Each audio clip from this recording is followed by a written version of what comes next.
Stand by. 10 seconds.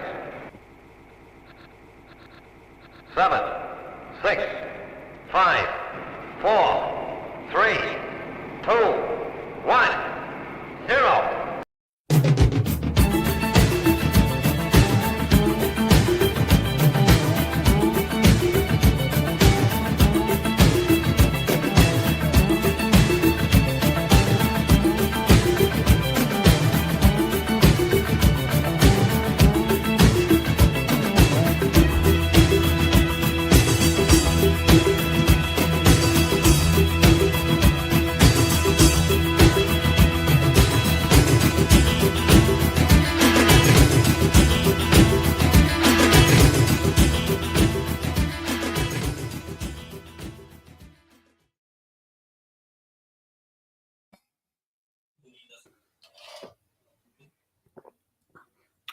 That's interesting. The final night with FFSI, sort of.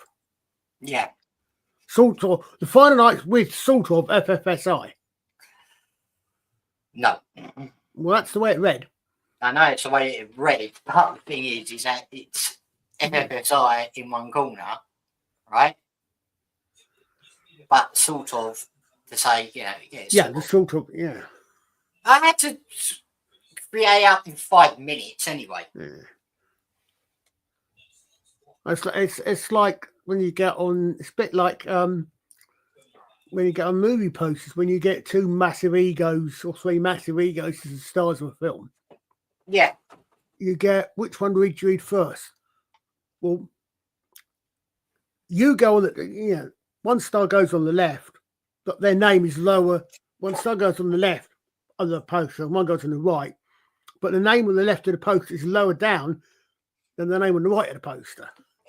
Right. Are you talking about the whole thing with Paul Newman and Steve? Amongst others. I mean, that's one of them. Yeah, a few of them. You get that, and you get, you tend to get that, and you get, okay, so one goes on the left, but one goes higher. Because if it works, that works if you read it, because if you read line by line, then obviously the first line is going to be the first one you read. But the eye also goes left to right. Yeah. So you've got nothing in the left-hand line, column, if you like. So the first thing you're going to see is what's on the left anyway, I think. But I can understand the psychology of it. Is that, okay, so yours the first one you read, but the other name's a higher one. Yeah.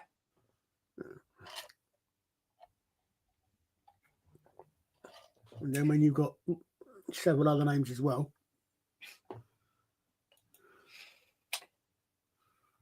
Good evening, everyone who's probably watching the catch-up.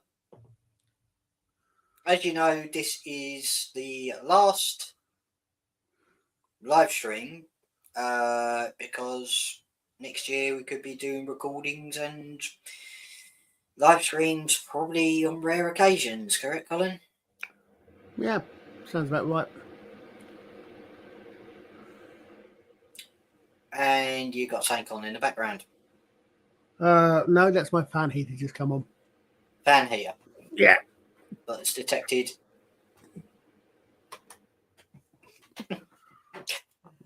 Yes, so now this is our last live stream is because 1, Colin is busy,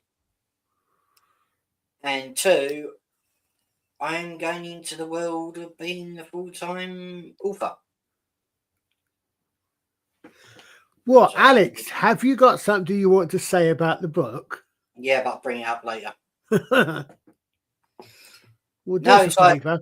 If you're going to bring it up, do turn the camera off first. We don't want to watch that.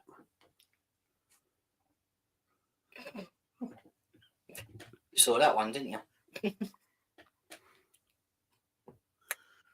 Hey, you were the one that had me thinking about language earlier on, just before we came live, so it's your fault.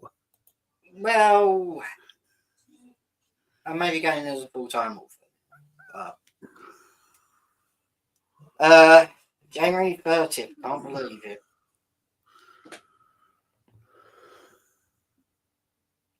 Didn't know it was going. Wow, but the amount of like full starts and Well, that's okay. One publisher running off with the money. Yeah. They're not doing a bang up job. It just goes to show that the publishers I'm with now are really taking care of this book. Yeah, definitely. So Yeah, to the other publishers who took the money and run, I hope it's going to shoot you in the foot if it becomes that big. Well, I mean, if you can't trust, you can't trust the publishers. Not when there's no communication, when it's mostly by email. Yeah.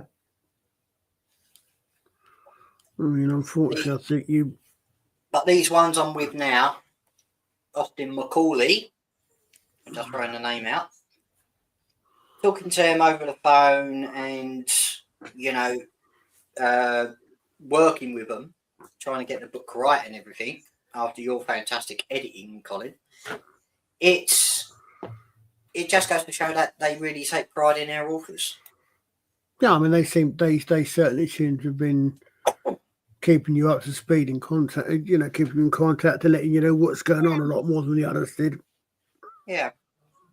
Well, I hope everyone's had a good Christmas. I know we have. Well, I had quite one.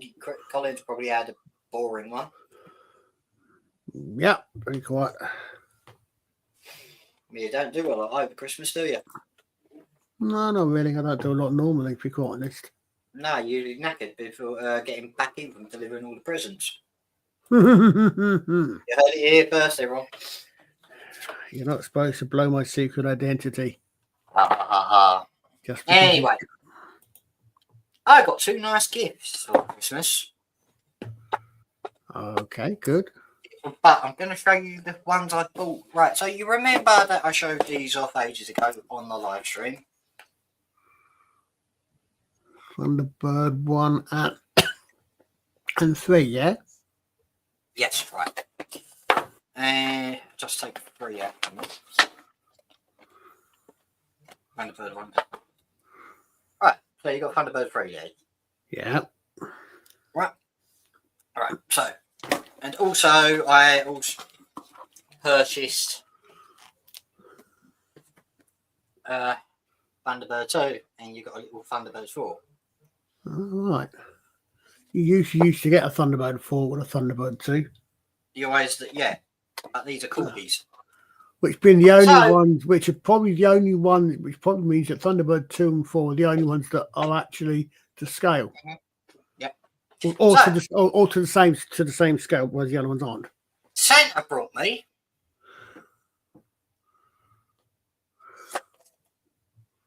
a bigger one. Yes. Now look at that. Nice. That does go down, but it goes back up. Does it light up? No, there's nowhere to put batteries in. Oh, that's a shame. But that is absolutely brilliant, Yeah. That is absolutely good model. And it's got a lot of good detail, like the warning signs and everything else, But there's no Gordon. Oh, right. So I have got 3 Thunderbird 4s, really. Wow. Yeah, one for that one. Is that Thunderbird 12?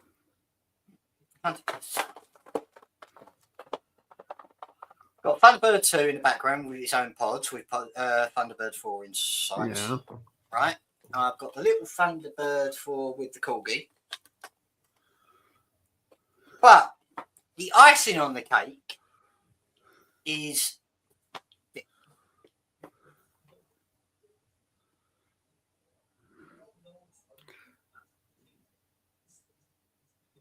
I'm going to guess that's 5. It's not entirely clear from the smaller picture, but logically it'll be 5 because you would have got 1, 2, 3, and 4. Yeah. So you've got Thunderbird 3 here. Yeah. Right? Check this out.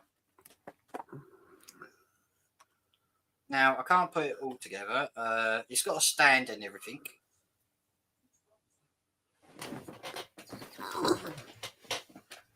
Oh, wow.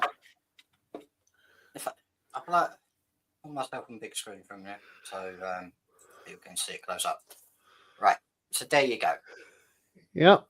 How much of a perfect detail is that? There is a little aerial that's supposed to go in there, but still in the box. Nice. Right. Now, you've got Thunderbird 5. Yep. And you've got Thunderbird 3. Yep.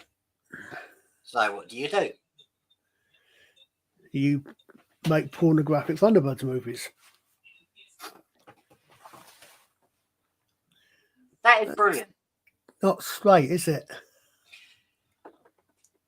The thing is, no. It's not straight. No. I mean, Thunderbird 3 is not quite straight in line. The thing with is Thunderbird about 5, the original. No, the original Thunderbird 5 model had to be slanted like that, right here, because of fitting Thunderbird 3 in. Yeah, that's what I'm saying. Is I can say that doesn't look like it's fitting in flush. Yeah. But, well, you can't keep it all straight, can you?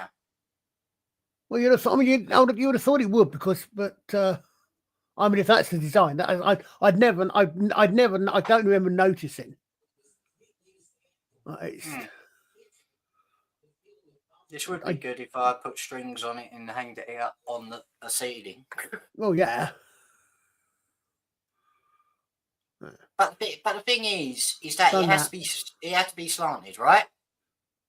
That's why when Corgi made this, they had to make the nose cone bigger, so it slots in. Well, I mean, otherwise it would have otherwise it would break it, because if the nose cone was small, it would have been like broken off. If it's to scale, then it should fit. Yeah, but people were moaning about the nose cone's too long. Well, now you understand why the nose cone's long, because it's got going. Yeah, but it would have gone in there. The original nose cone went in anyway, didn't it? So it shouldn't be that long. But they were on strings. Yeah, but I mean, it's still actually fitted, didn't it? So yeah, and then now you say it. Now you draw attention. It does look. Yeah, it does look. Now you draw attention to it. I can see it does look. The nose does look too long, or at least the nose ring, looks too low. There's too much Thunderbird 3 above the ring. Yeah, above the docking ring is the right one I'm looking for. That's why it says Thunder and Bird. But the thing is, where it's in the docking ring, would have to be, that's going to have to be an angle, yeah. Yeah, so it has to. That's why it has to be, and it has to be an angle, because the nose is too long to fit. Yeah, just in the back of 5. I know. I gotta say, Corgi really knew what they were doing when they designed this. But the thing is, it is a fantastic model. Yes, they will be going in my cabinet at some point. I'll tell you what else I've just noticed. I hadn't noticed before. What? No, hold up Thunderbird 3 again. Hold it facing so the engines are facing the camera.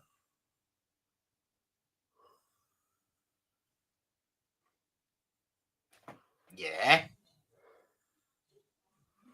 Oh no, I didn't think the engines were even in space, but they are. It's the way you were holding it. But no, because they're the same spacing as the feathers on an arrow. And now we're going into archery. No. Because I was thinking because the thing is, because there's a reason for the spacing and colour on feathers on an arrow. And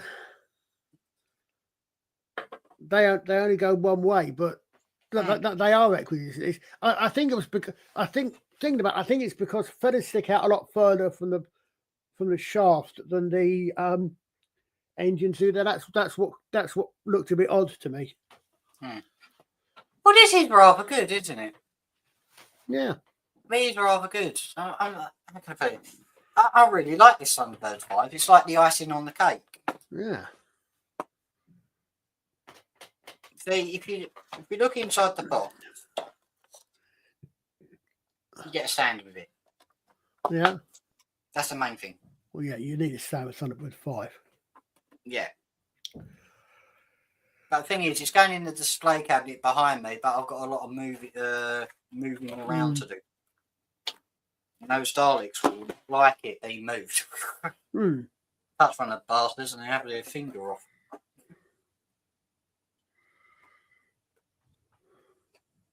And I could get a new cabinet and stick it up the corner up there. Yeah. One solution, wouldn't it? It would be.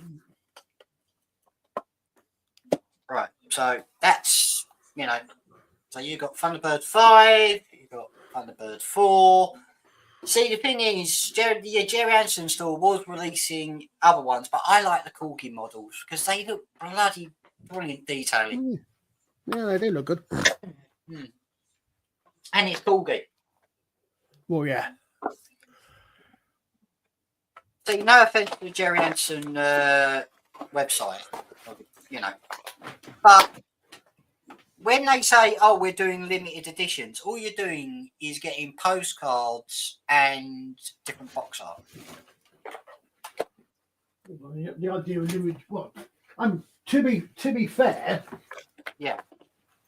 Sorry, anything is a limited edition because they don't make an infinity number of anything. I know, but I don't like limited editions. But limited edition sort of tends to mean.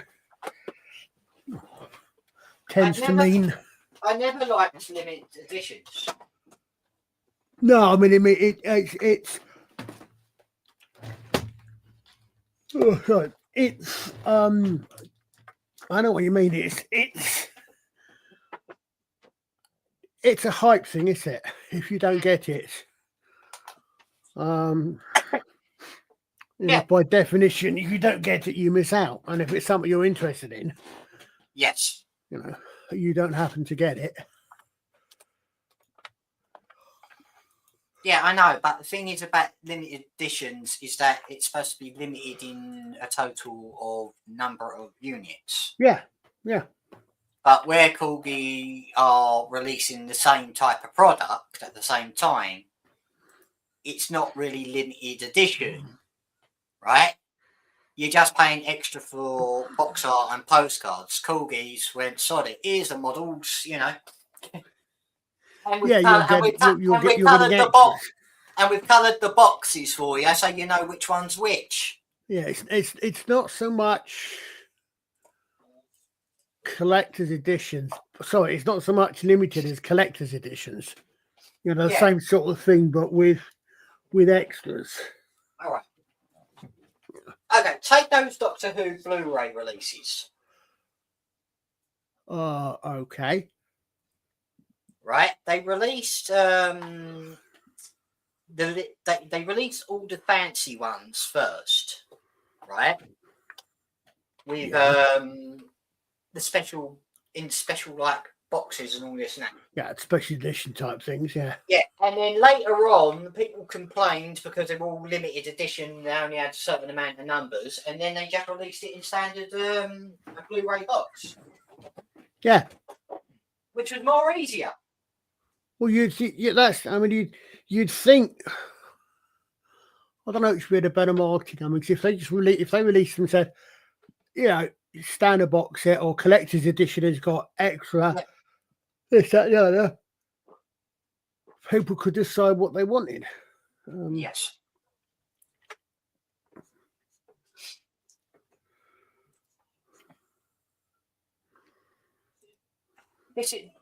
This is why sometimes I don't like limited editions. Yeah. Sometimes it's like you get the scalpers come along and completely take the whole lot. There is that, definitely. And then sell it for a lot more money and go, ha ha ha ha ha ha. Oh. I'm not saying it. You can say it. We've got a comment. Yeah. Good evening. Hey, Num.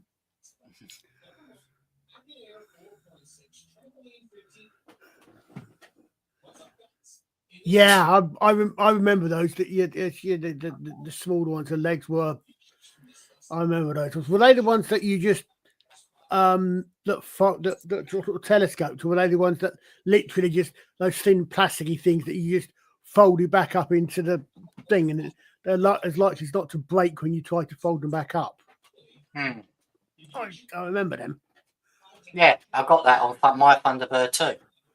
Yeah. I don't mind anyway with my Thunderbird 2. It's a nice little model. Yeah. You know, I know I've got the big one at the back of me. Yeah, I mean, it's the problem. Is I think the problem is when you scale things down. I was watching. What's it? I think it was someone. I think it was the rabbi was showing a lot of Doctor Who dolls, action figures, and ones that have actually got real clothes, real cloth clothes. Yeah. And it clocked to me that the reason they look long, like Tom Baker's scarf, for example, is that those ones, the spring-loaded ones. Oh yeah, I remember those. Yeah, I've got those. I got those. Yeah, but it occurred to me that looking at them, that the problem is that when you make fabric when you make something 1/6 size, it has to be 1/6 in all dimensions. So not only do the clothes have to be 1/6 as big, they have to be 1/6 as thick, because otherwise they won't hang. Because otherwise, it's like you're putting on something that's 6 times as thick. Well, as Lynn was saying, right? So I've got this Thunderbird 2. I don't know if he's ever seen it, right?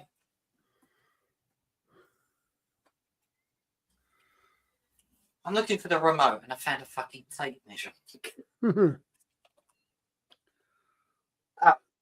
Right. So yeah, you got. I like this Thunderbird 2, right? Yeah. When the fuck I work. So it goes up. Slowly. Slowly. Oh yeah, bloody hell. And down. Nice. Right. It's lights on, there. So that's my Thunderbird 2. Yeah. But frankly, I wanted a bigger one as well. That was studio accurate, where it's just you've got the pod legs not there, and it's just like wobbling along as it's going. Do you remember the Thunderbird 2 where it takes off and it's like wobbling along the runway? You know, it's going up and down.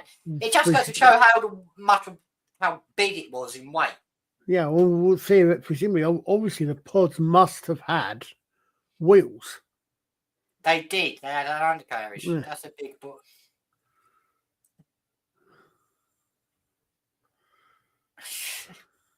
Yeah.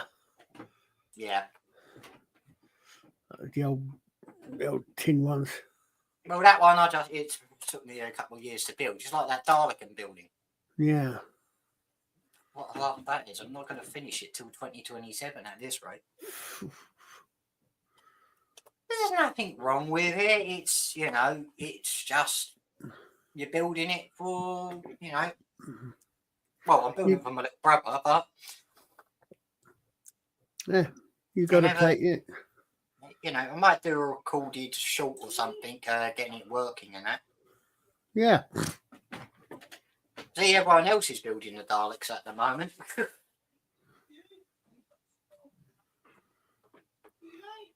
I can't remember TB5. Were the TB5 back in the day? There were TB5 toys, but not as good. Corgi didn't make any. Yeah. The ones I do remember, I remember the Captain Scarlet. Scarlet Dinkies. Yeah, the SPV and the MSV and the I had one of those. what was the red one? Spectrum Saloon car. Yeah, Spectrum Saloon. Yeah, saloon car. Yeah. But it was called SP something else. Oh. SPV, Spectrum Patrol Vehicle. MSV, Maximum Security Vehicle, was the white one, and the red one was the Spectrum Saloon Vehicle, or car, as most people would call it. Hold on, Captain Scarlet Vehicles.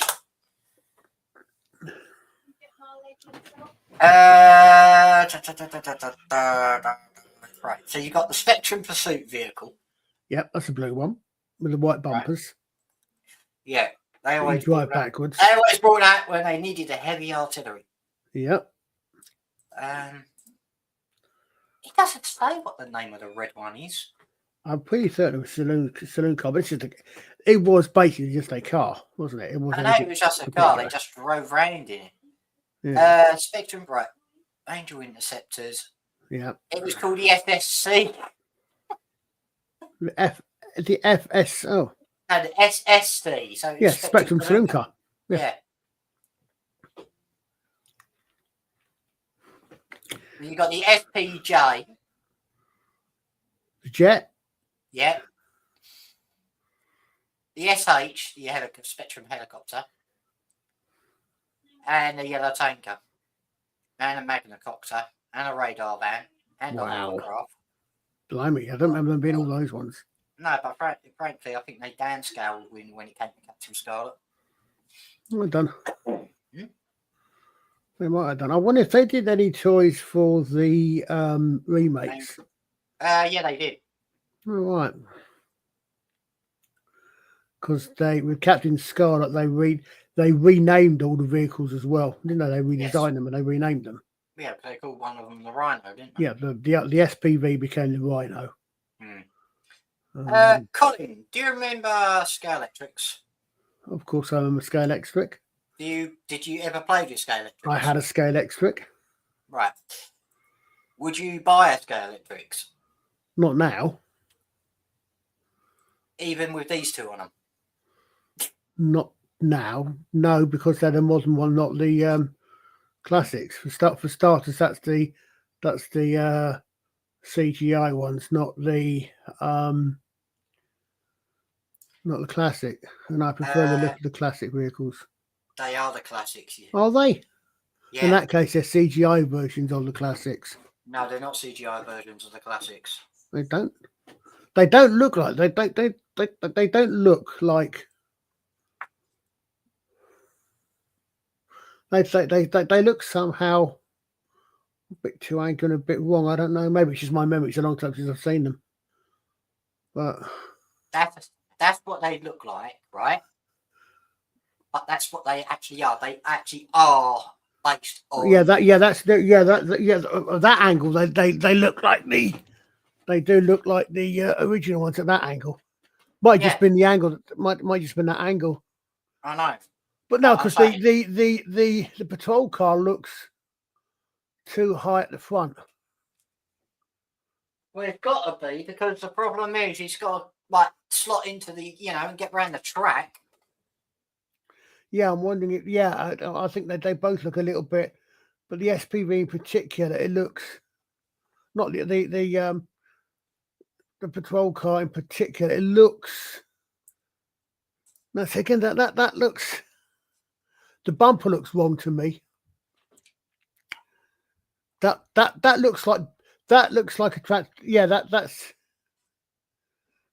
I think that's a new version of the old ones. I think I think it's a new version of the old design possibly because, as you said, it's designed to run on Scale Electric rather than to be a. Yeah. I'll tell you what, that go back one. The bumpers on that picture look extremely plasticky. In that, they look like they're blown up plastic. Yes. Very low quality design.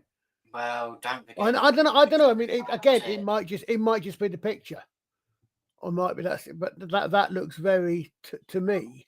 Nah, there's there's the internal workings. Why, because don't forget, you've got to fit a motor in it and everything else. Yeah, I've just seen those.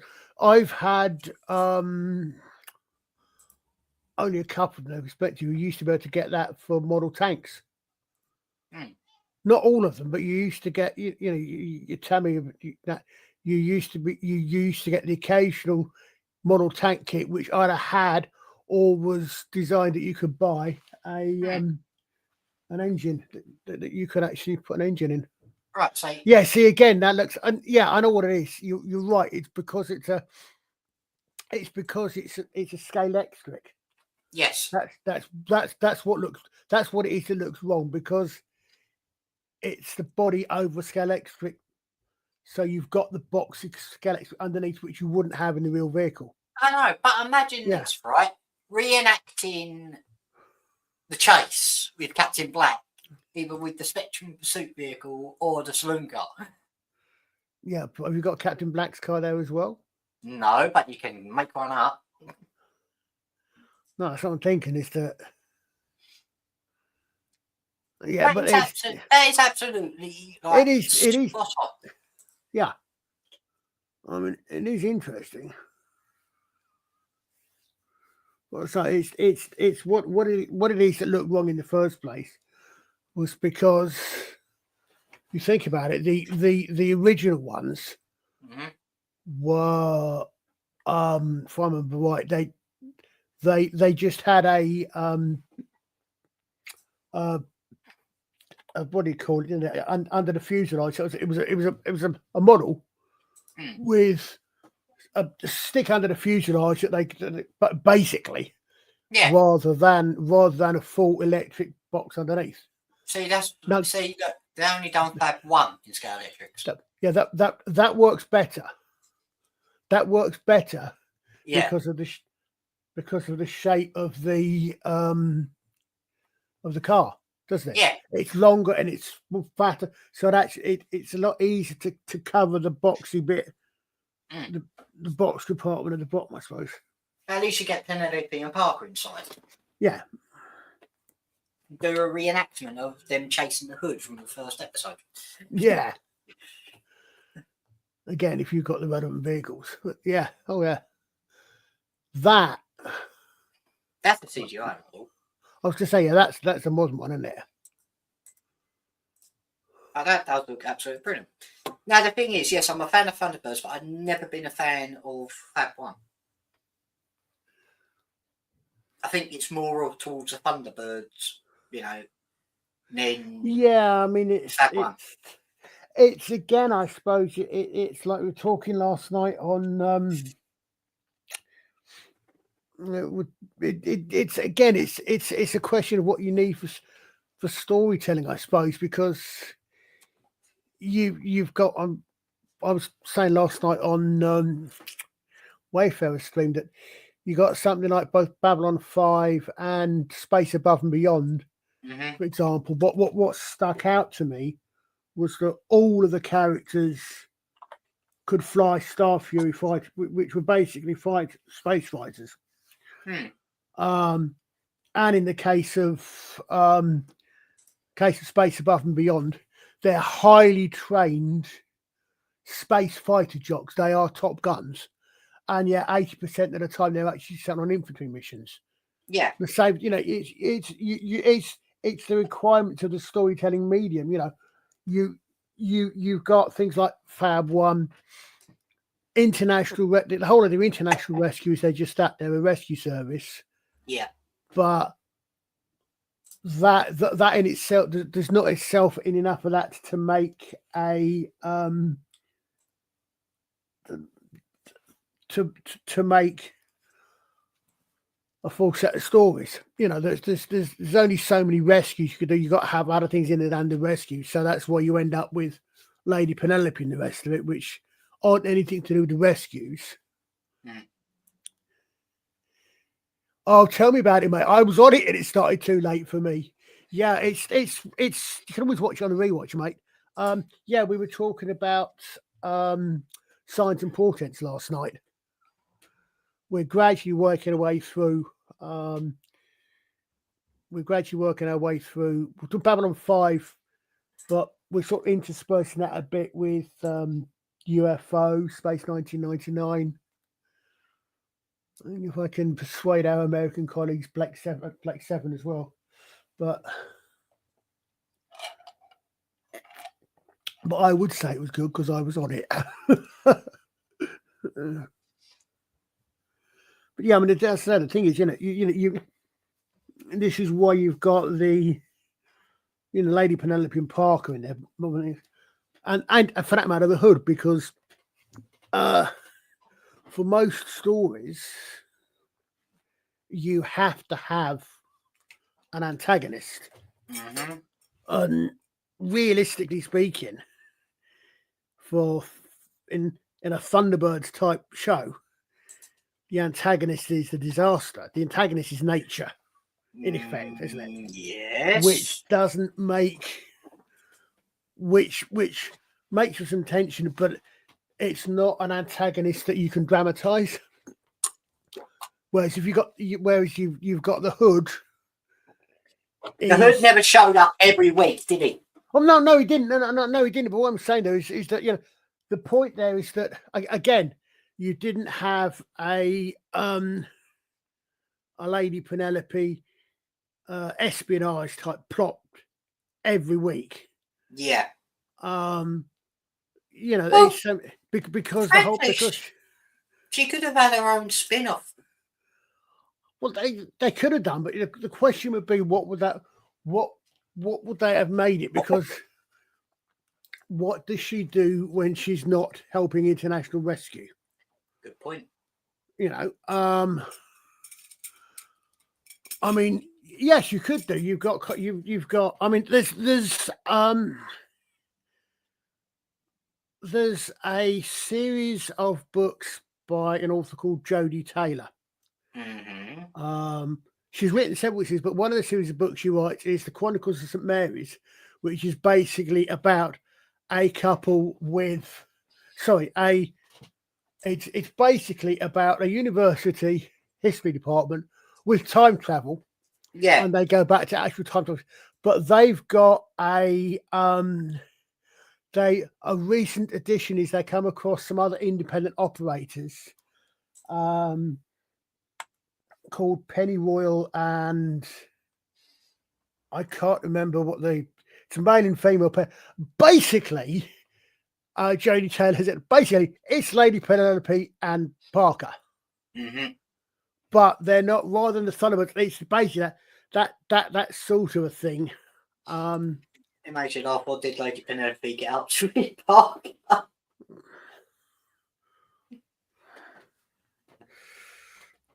We'll keep quiet on. But no, I'm not saying the innuendo type. I'm talking about what Lady Penelope got up to with Parker, like freaking going undercover and all this and that. It's actually something that's just occurred to me. Go on. I mean, the way you get a brain as old as mine, you make weird connections. Yeah. I wonder how much. I don't know. It might just be something that's been acknowledged. I wonder how much Lady Penelope, in particular, inspired Lara Croft. I mean, because you think. I mean, especially if you think in the first movies, where you've got what's her face, and Chris Barry as the butler. Yeah. There's very much a Lady Penelope Parker type relationship there. So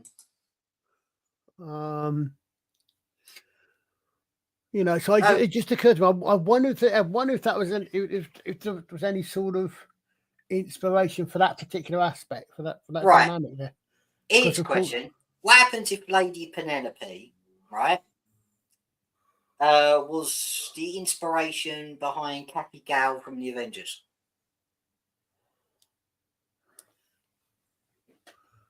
They were about the same time, weren't they? Yeah.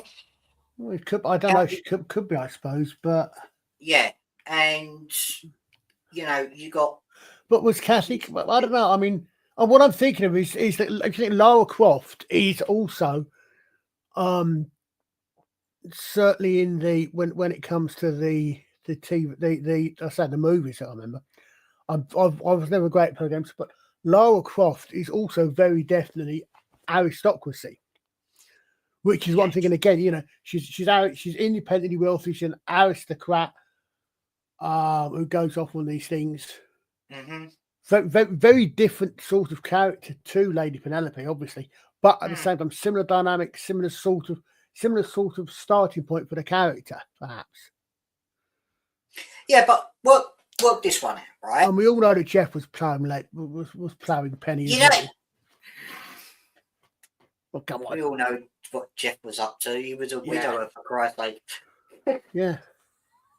No, what I'm trying to say is that, right, you got Kathy Gale. Was she the first kick-ass female, action adventure type? Like super female spy? On TV, possibly. I'll raise you Modesty Blaze every time. Right. But Modesty Blaze wasn't a TV character. She was. She started off as comics in the Evening Standard and in books. So they made one. I'm not sure. Barbarella might have been around about the same time. I'm not sure. They're all sort of the 60s. Barbarella came later on. The film Barbarella came quite a lot, but that's because of the graphic one. Super British female spy. Yeah, I mean, as I said, I mean, I would, as I said, I don't know the connections there, but possibly. But I mean, you think about it, Lady Penelope wasn't. She was a spy for international rescue. She wasn't a spy for the British government. Yeah, no. What I'm saying is, she wasn't a spy. Mm-hmm. But I'm being a bit pedantic. She was, as they said, she was a London agent. She was an agent, and they had agents all over the place. We see them occasionally. Yeah, but she was the top agent. Yeah, she just happened to be the one who's got known for the credit titles because she was based in England, and they could film all of her. And it didn't look weird when all of her films were seen in Black Park. But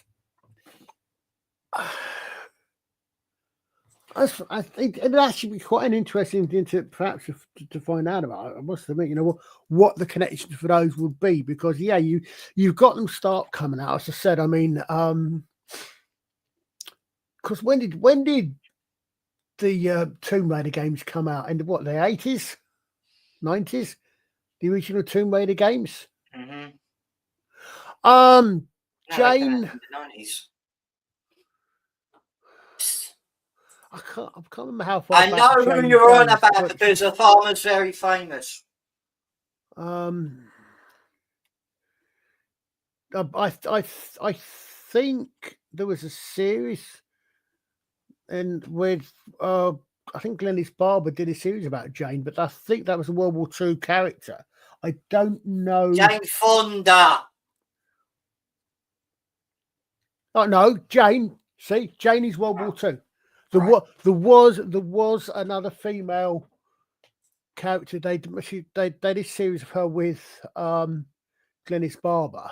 Okay. But yeah, Jane Fonda was Barbarella. I see where you're making that connection. Yeah. I made the connection to the female heroes. Yeah. Yeah, I don't know when. I know her adventure in World War II. I don't know when the comic strip in that first came out.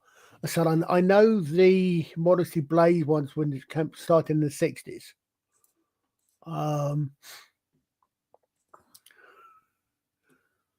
Because Terence Stamp played Willie Garvin in the movie. Did he? Monica Vitti and Terence Stamp. Yeah, that's the role that I remember Terence Stamp for more than anything else. Was from So one of the first things I think I saw when I became aware of him was Willie Garvin in Modesty Blaze. Because no, I mean, yeah, someone says Superman. Oh yeah, yep, so as well. But what you said Terrence that when it's the first thing that comes to me is Willie Garvin because that's what I remember. Yeah. I said, and I mean, I've read all the Modesty books. I've watched the films. That one, I've watched the remake from a couple of decades ago as well. Okay, what's the connection between Terrence Stamp and Michael Caine? I believe they were flatmates. Yes, they were. Yeah, they shared a flat together. Yeah, but I mean, Terrence Stamp's done a lot of things, obviously. But I said when I remember him from that. Excuse me. Other people, it's like it's like a lot of things. People are famous, but people will remember them from different things. Well, the first thing you mention about them maybe will be different things. Mm-hmm. Depending upon what your personal your first experience of them was, perhaps your first introduction to them, or the one that you remember most, if they're in something that appeals to you more than something else. Well, unless, of course, Num is referring to my pet peeve on Mr. Brown's stream, that Jane Seymour got kicked out long before the finals of the hottest women in movies, and I'm sorry, no. But again, see, Jane Seymour to me is Live and Let Die and Dr. Quinn. Other people might know from other things. What, the O'Deedon line? Yeah, the O'Deedon line, yeah, as well. I mean, that's the other one, but no one else. But no one. We were talking about. You don't watch Boone stream, do you? But he was doing a top totty, if you like. And a lot of people, most people know Live and Let Die, but not many people remember the O'Needing line. I do.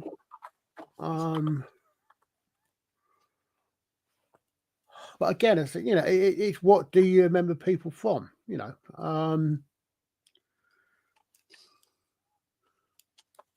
And as I said, I mean, I think each people discover people or remember people for different things. Jane Seymour. She was in Oh, What a Lovely War. Four Feathers.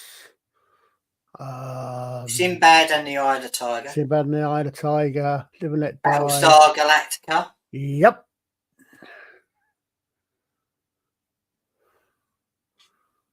Somewhere in Time. So there's your Terrence Stamp connection. Yep. With Christopher Reeve. Yep.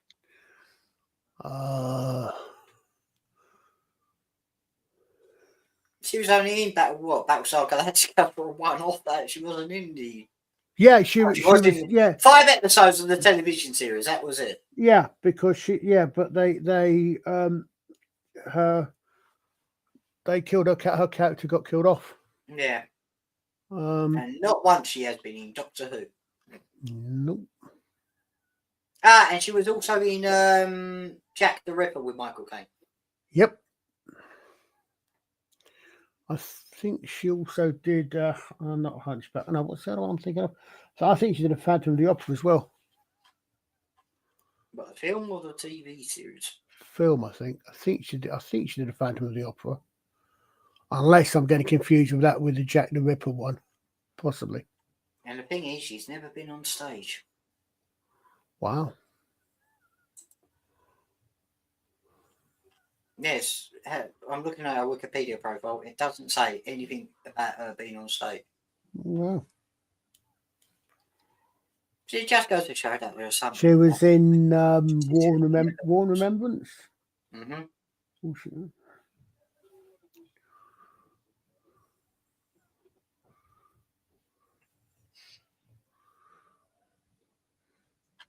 Oh, all I can say is that, Jane Seymour's done quite a lot, right? Yeah, oh yeah. So is Jane Fonda, so is Hanoi Jane, yeah. Yeah. Anyway, back to the Thunderbirds connection. Penelope. all I can say about Lady Penelope is that, yep, she knew how she had fashion sense. She was voiced by Sylvia because they couldn't get another. They didn't know who could voice Lady Penelope. So frankly, Lady Penelope is Sylvia Anderson. Yeah. I mean, Sylvia did the costume designs as well, if I remember correctly. No, someone else did the costume designs. Did they? I thought she did the costume designs. Oh. Greatest thing about the people who did the puppets for, the costume designs for the puppets, they really knew how to make it, it down to scale, absolutely spot on.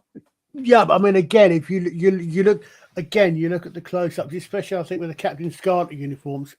Again, if you see them in close-up, you can see where the material is too thick. Yes. In scale. Mm-hmm. So same again. The same thing again. I mean, I used to make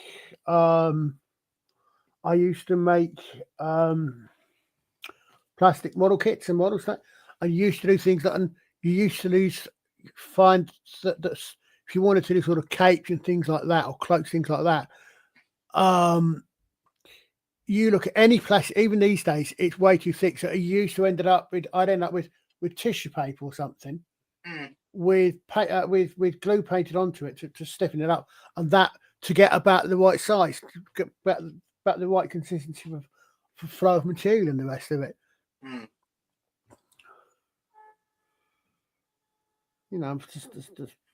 Just simply because when you get below a certain scale, if you make the thickness appropriate for scale, you're not going to stitches are going to look too big or the like, aren't Okay, back to Thunderbirds. Yes, the Thunderbird machines, absolutely brilliant. Yeah, we know Thunderbird 5 never did much, but stayed in orbit. It's like Thunderbird 5 was like Sid from UFO. Very much. Yeah, although of course space monitoring. Of course, the thing is that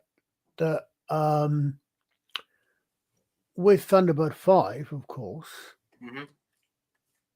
one thing they ever explained,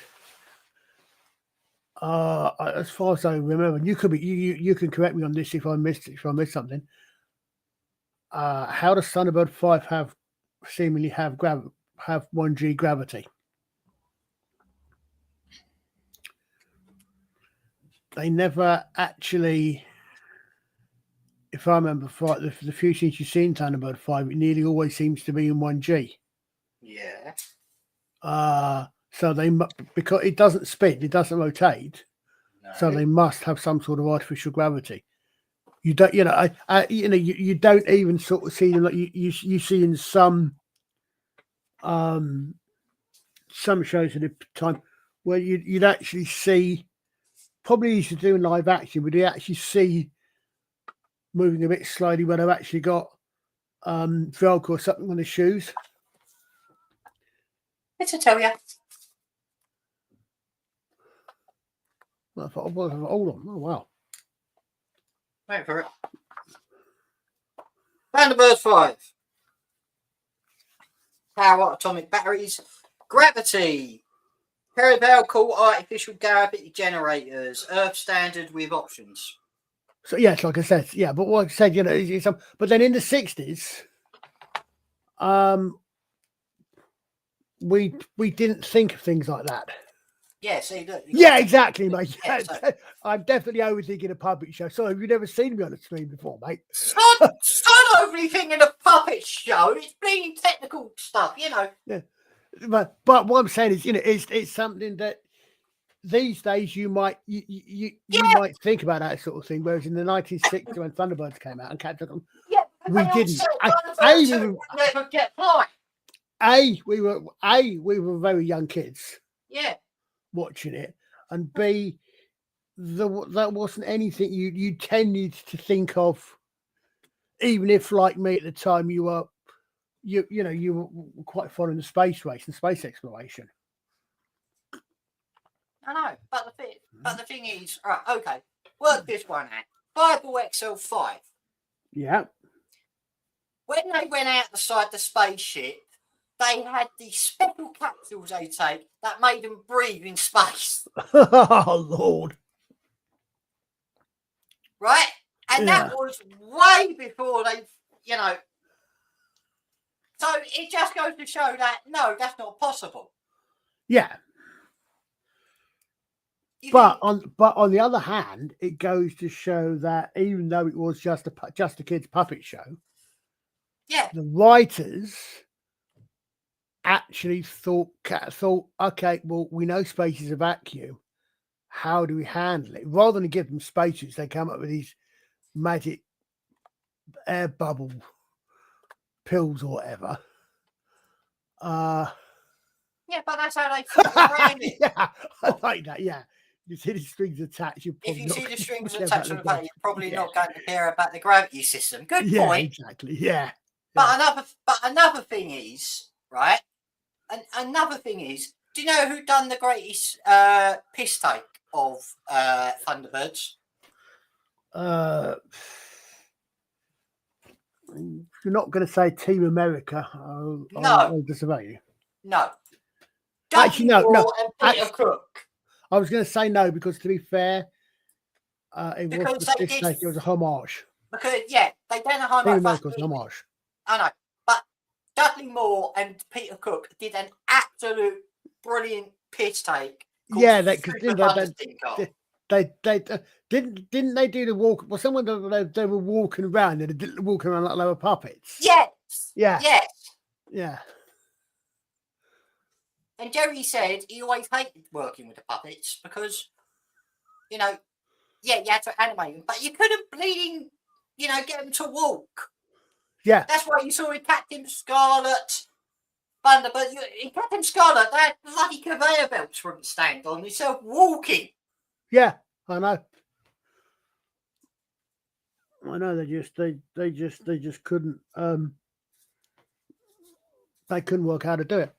Yeah, but these days now you can make actual puppets walk, but green screen them onto the back. Yeah. I mean, if you've got the technology nowadays to do that, then yeah, definitely. Right. But things change, obviously. I know, but the thing is, I still love practical effects. I'm always going to love practical effects. Absolutely. CGI is total utter useless these days now because it's too easy. I think CGI. I think part of the problem with CGI is it makes. I'm not sure it makes too easy. It makes things lazy. Oh, we'll fix it in post. Yeah. I mean, do you remember a few years ago there was when Game of Thrones was at its height? There was a thing about someone had left a can of drink on set. Now, nowadays... No, that was Game of Thrones. It was a Starbucks coffee cup. Yeah, that's what I said, Game of Thrones. Yeah. I said when it's at its height. Yeah. Nowadays, they just get rid of that in post-production. Right. Now we're going to move on to something else. We're going to go on to AI, right? You are familiar with Predator, yeah? Vaguely. You never seen the film? You mean the movie? Series, yeah. Arnold Schwarzenegger. The original. Yeah. Arnold Schwarzenegger. Get to the chopper. I discovered this on YouTube the other day. I'm going to share this clip with you. I'm going to bring up, because it's my reaction that's going to be hilarious. Watch this, Colin. Right? I thought to myself, okay then. E.T. versus the Predator. Shall we? That's quite clever. So what you've got E.T., you've got a gremlin, a critter, and Mac and me. Mac and me. An old film. Right? No, I don't. I was going to say this. Is that a Star Wars one in the middle? The one that I don't know. That's from Mac and Me. It's an E.T. rip-off in a way. Oh right, I don't know that one. Right. Okay. Shall we? Oh, sorry, it's actually a film, is it? Oh. Well, no, it's an AI parody trailer. Okay, right. No, sorry. I thought you mean it's not just a still. Go on. Oh, yeah, go on. Right. Shall we? Yeah. It's what it feels like to be on To Catch a Predator.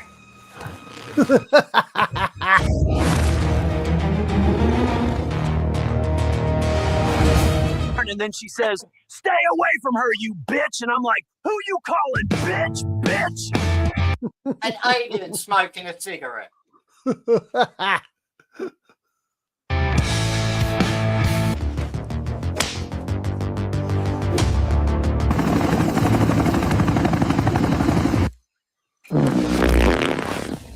If it bleeds, we can, well, Right. Now, this makes me laugh, right? You got all of it. I don't know who's behind there. It's probably a human being. But you got a critter, right? Holding a gun. E.T. holding a gun. Why the fuck does an alien need a gun? I've got a better question for you. What? Why the fuck is E.T. carrying a gun that's got a blank fire to find blanks? That's what that orange tip is a blank fire. Good spot. Right, here we go. I guess we can get him a Band-Aid for his ouchie. Oh, the kids are gonna hate this part.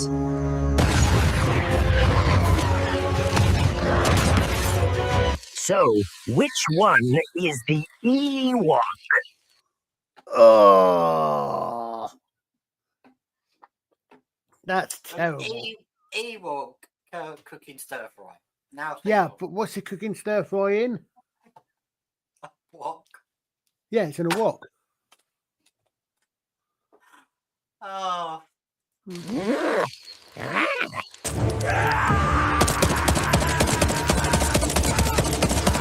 horror. The horror. That Yoda's. No, it ain't Yoda. Keep firing!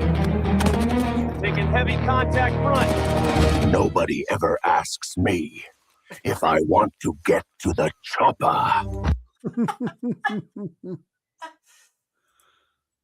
Yeah. And the bit. Right. He's holding a cigar there. Right? Yeah. 30. I thought it was a cigarette. If I want to get to the chopper. It looks more like a cigarette, but it would probably Yeah, be a cigar in his hand, wouldn't it? Yeah. I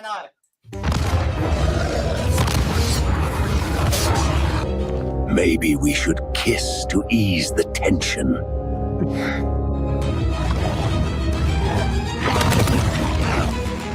He's now a Jedi.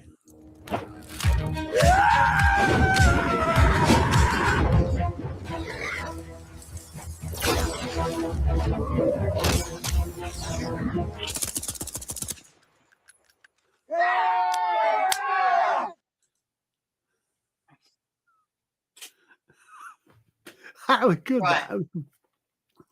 We've got to give credit to AI of Europa.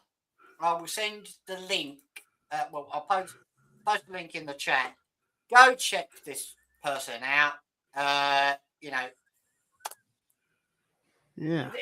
they've got so many AI trailers. Right? Yeah, it's great for parody.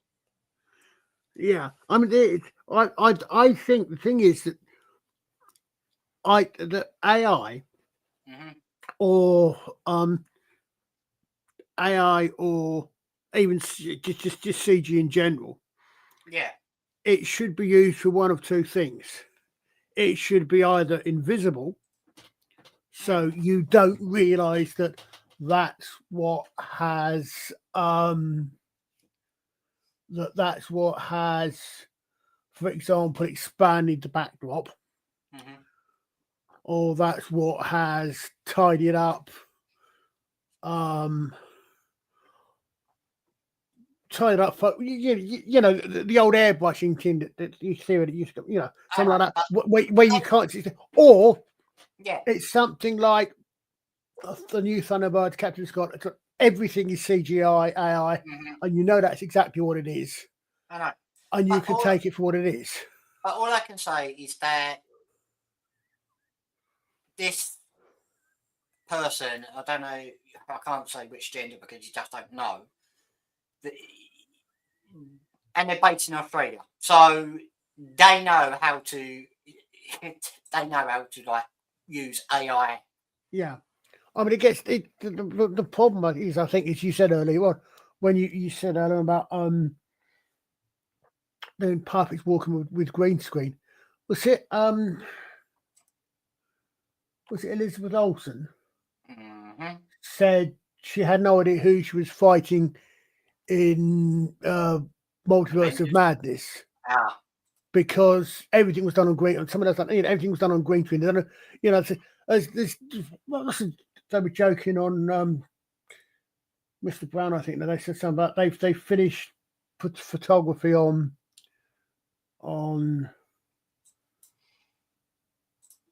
something Marvelish or something like that.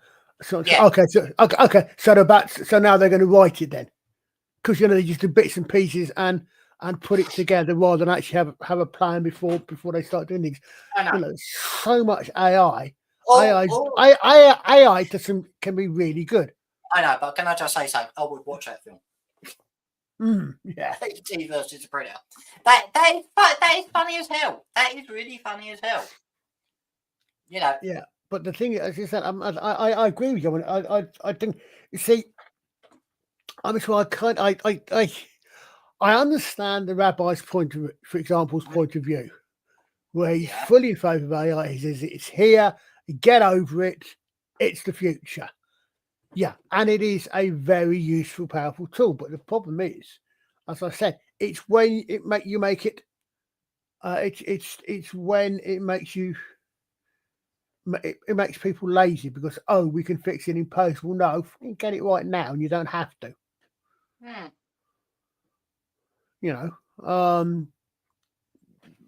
It's like one of the things I know a lot of people have said they really hate about the modern, as opposed to the 10-year ago. Marvel movies, for example, everybody's costumes are nano. No, everybody's costumes are nanotechnology, which means they're CGI. Yeah. Whereas before you'd see Tony Stark when he puts his costume, you see him, you imagine the first couple of ones when you see him just stand there and you see the bits come flying at him or whatever and locking on. Practical. So it's, as you said, practical effects rather than CGI. CGI just looks too clean and too. When they did the first Iron Man, they cut it back on the CGI a bit, right? Yeah. Because the suit was made by Stan Winston, and Stan Winston is the guy who created the Predator. Yeah. Right. And another thing is that practical suits and all that, it was brilliant, but Robert Downey Jr. hated wearing it after a while. Okay. I mean, I can understand that, but sorry, how much is he getting paid for a movie? I mean, if Rachel Zegler can get paid for every second she has to wear a dress, dumping, then Robert Downey Jr. can suck up and put up with some degree of wearing costume. Well, I can take his point. Yeah. Iron Man that relaunched his career. Oh yeah, absolutely. But I mean, I can take his point. I mean, it can't be. I mean, you've got to hand it to people like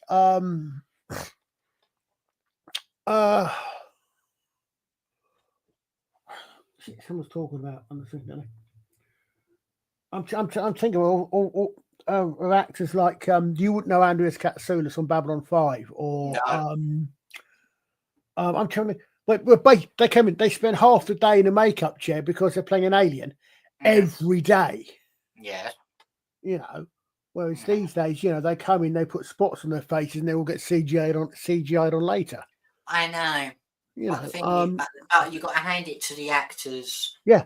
You know, who had to put on the costumes and all that, unlike back Yeah. in the 50s and 60s, where it was not long hours. They just made it look cheap, and then later on they made it more look realistic. Yeah, that's what why I'm they had saying. to number of hours sitting in the chair. Yeah, that's what I'm saying. You know, whereas these days, that's why I think there's probably an argument. Well, no, an argument for both sides Mm-hmm. that genuinely, practical effects, costume, etc., when done properly, generally look better. But conversely, you can do more with AI. Well, think about it this way. How difficult do you think it was on Star Trek DS9? Well, you've got No, when you got a lot of makeup artists. Well, yeah, but you've got a lot of aliens. The same for several other ones. Yes, it's going to make it easier. As I said, there's arguments for both sides. Yeah. I mean, how many people did it take, for example, to operate the Alien Queen in Aliens? How many people does it? When you've got prosthetics like that, when you've basically got is you've got an alien, an entity, which has to have movements and expressions and so on and so forth that humans literally can't mimic. Yes. Whereas if you do it in CGI,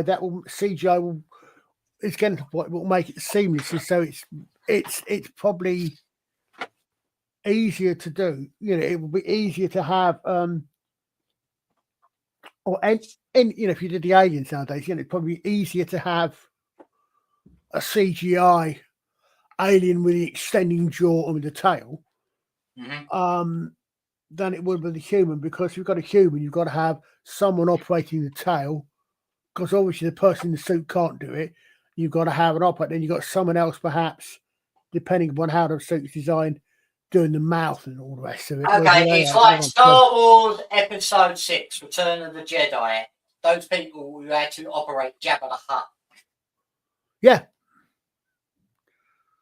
Why do you think you said it never saw the back of Jabba? I don't know. I was a lot more. Because they had to get in somewhere, didn't they? So Jabba I was spending a lot more time looking at the front of Carrie Fisher, but. But anyway, it's like, Jabba the Hutt. They only showed him from the front because they had to get in and out of the back, Yeah. Well, yeah. I mean, as I said, the thing is, I think there are, as I said, there are things where, I think it is a pointless argument to say about AI. AI is, you can't. AI is taken over. AI is quicker and easier. The problem is, it makes people lazy. Partly, I think, because AI is so new that the people, when it comes to making movies and TV shows, the Hollywood, using it,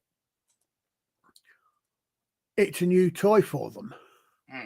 They're not used to it, so therefore, they have not developed the skills, and the ideas and the concepts on how to use that. They still think in terms of practical, because that's what practical was. Yes. As opposed to CGI. Yeah. And you're about to bring up your guest appearance, are you? Right. Well, we're going to move on in there anyway, because we're going to start winding down the show shortly.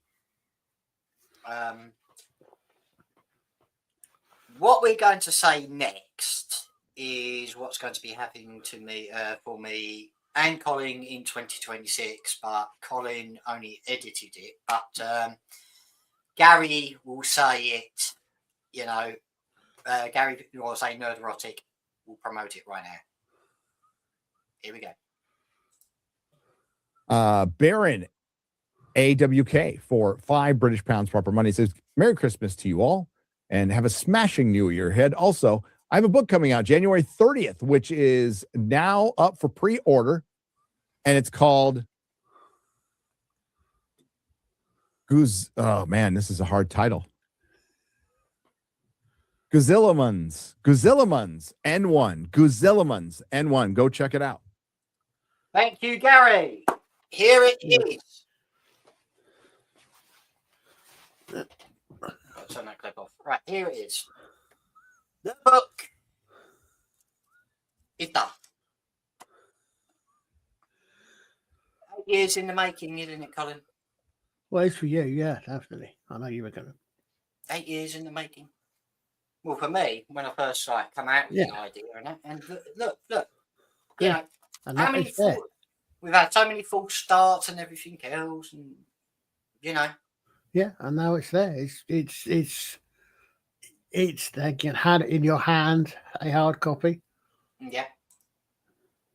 And the good thing is about this, it is now available on Amazon, and I made it to Waterstones. Yay! But it says coming soon, awaiting publication. Well, it says January 30th if it comes out. So, please go out and feel free to buy a copy and give a good review, an honest review. You know, when you buy it, when you read it. Yeah. I mean, it's out. It's now. It's there. It's there. It's in the wild. Or it's about to be released into the wild. Yeah. I just can't believe we made it. You've got your copy, haven't you? I have. Well, I you've have. got two copies, really, but that was the original copy, which was shit. But with the original copy, which I was to say, which you self-published rather than going to a publisher. But if I just show share on screen, right? So I'll put that down for a minute. Yeah, go out, buy a copy, $10.99 on good bookstores and all that, and ebook will be £3.50. But thank you, Austin Macaulay, again for doing this, right? Because my profile's now on there. I just bring out for a second, and I'm in the top default sorting. Ain't that good? Right, here we go. So, thank you, Austin Macaulay, you know, for doing all your great work and all this and that to get it to where it is now. And hopefully in the future, you know, we'll be working on book 2, depending if book 1 does very well. Right. How far are we with book 2, Colin?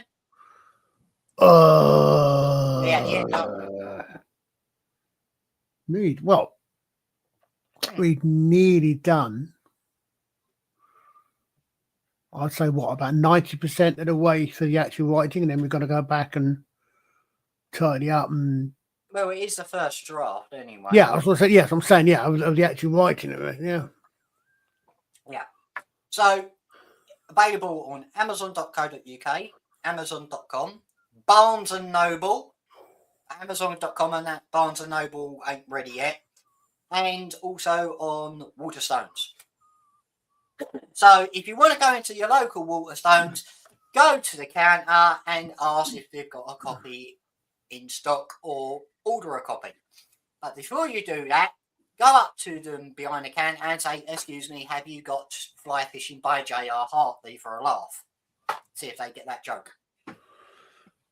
That's all right. It's one time my tongue was just a second. Do you know what I'd really love to see? What? I'd love to see someone go, just a second, go back in and come out with a copy of Fly Fishing by J.R. Hartley.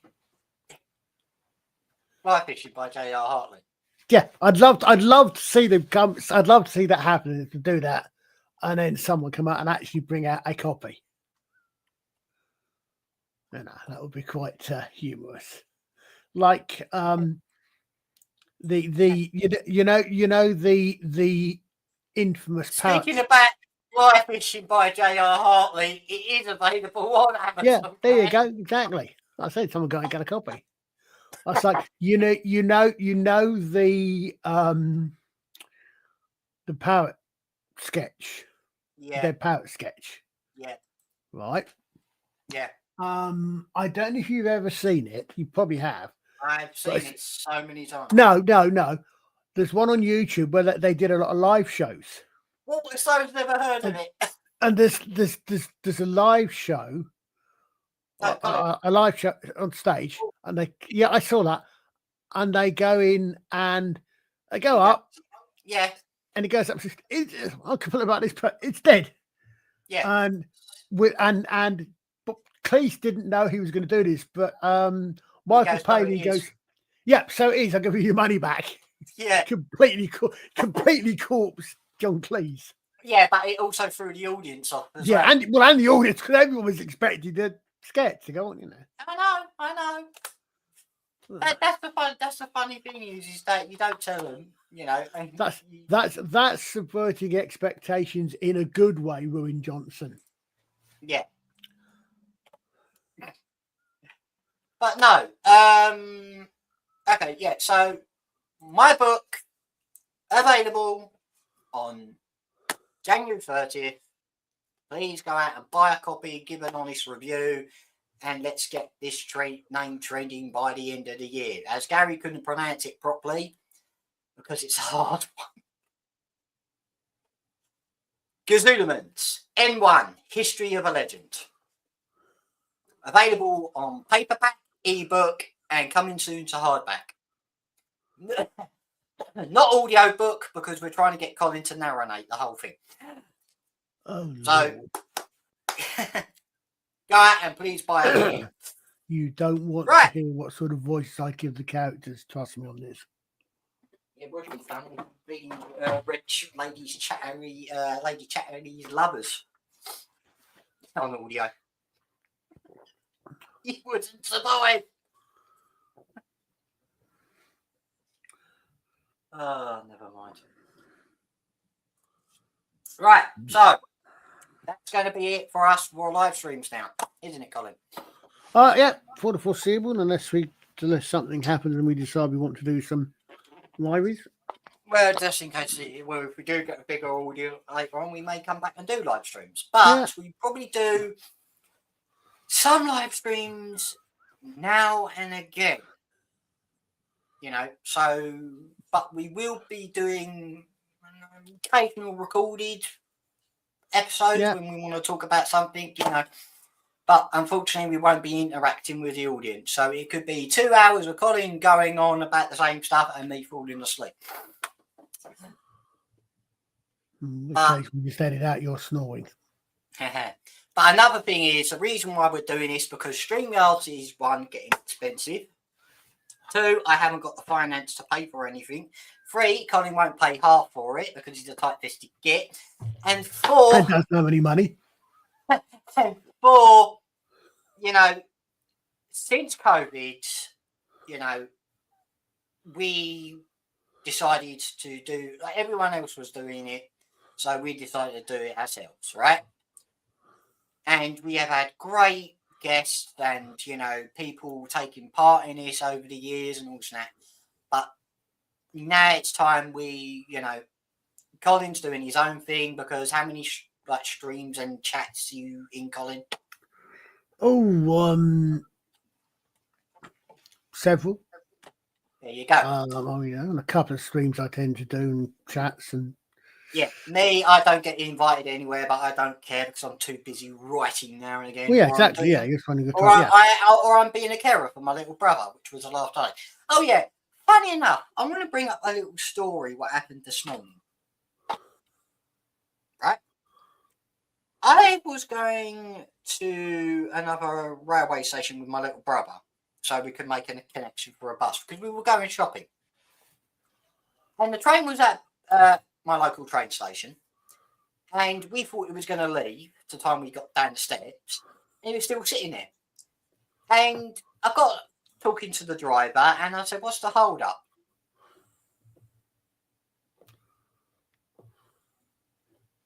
Hold on. Why don't you go on Mr. Browning's guest if he invites me? Anyway, yeah. So I'm asking the train driver what's going on, and apparently the station we were going to, a dog's got loose on the tracks. Oh, not good. On the underground tracks, right? And they said to switch the power off, right? The dog, what I heard, the dog was injured, right? Oh, but it's fine. poor thing. It's fine. Oh, It's fine. good. But going through my mind at that time of the dog going up and down the tracks, it's either it broke free from its lead or it escaped from, it probably escaped from a back garden or something, because usually back gardens back onto underground tracks. Yeah. And it just went into my imagination now that the people who were chasing the dog, and the dog's running up and down the tracks, it's a shame no one filmed it. But Yeah. in my mind was the Benny Hill theme tune. I wonder why that might be. Because every time you see a video, on YouTube, TikTok, and all this and that, right? And you got people chasing an animal around, trying to grab it, stop it being loose. Someone has to stick in the Benny Hill theme tune. Yeah. It's not Benny Hill's fault that he used that, signature tune every time it was like the end of the show. Well, the problem is, I've very rarely watched the stuff that they actually talk about. Much as I enjoy listening to their team, I don't normally watch most of the stuff they talk about. What are you talking about? On Mr. Brown. Oh, you're talking about something else now, right? Yeah, no, I'm saying I'm answering them in the chat there. So. Right. Yeah, so wouldn't it be funny? Right, it's just funny, like, if anyone filmed it, seeing a dog run up and down the alley, because when the dog got loose, they switched the power immediately off. Yeah. Because that's what you don't want, is a dog being electrified. You know how dangerous it is. Well, yeah.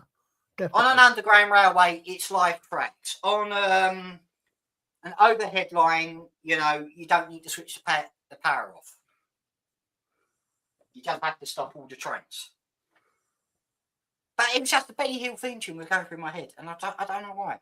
And I told the underground driver this, and he was pissing himself off. I mean, if people remember the Benny Hill theme tune, it will almost certainly be the first thing. It will come to we can't play. Mind.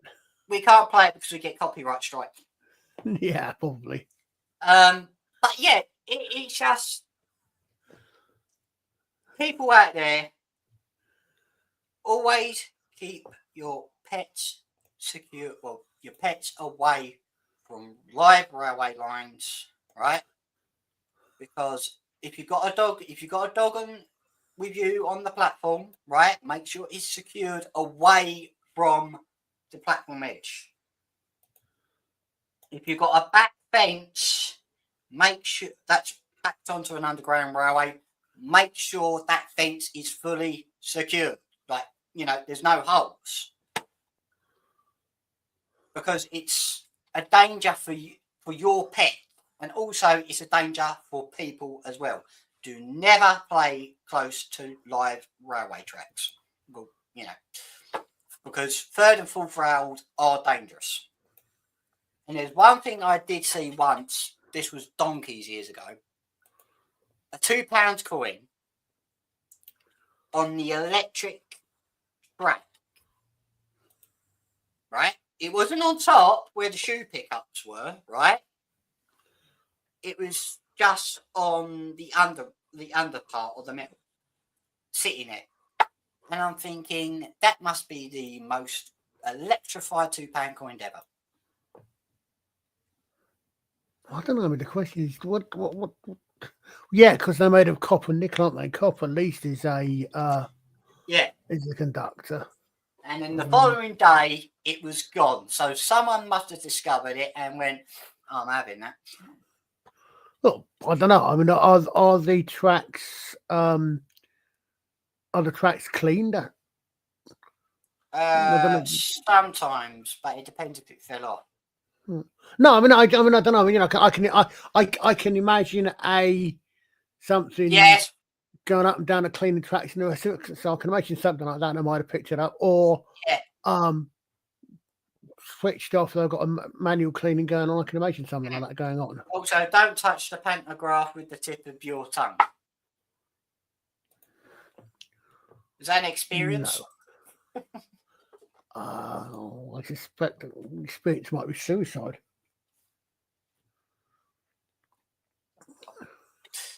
Well, anyway, I would have thought.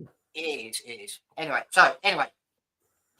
this is, right. So that's it. It's going to be us finished now, Colin, isn't it? We're going to still work together on like writing and that. Well, I'll be writing book 3 some point next year. Anyway, that's going to be a difficult one to get sorted. Colin will be out there in YouTube land. You can't miss him. This is true. Yeah, because what have you got coming up on everybody else's streams?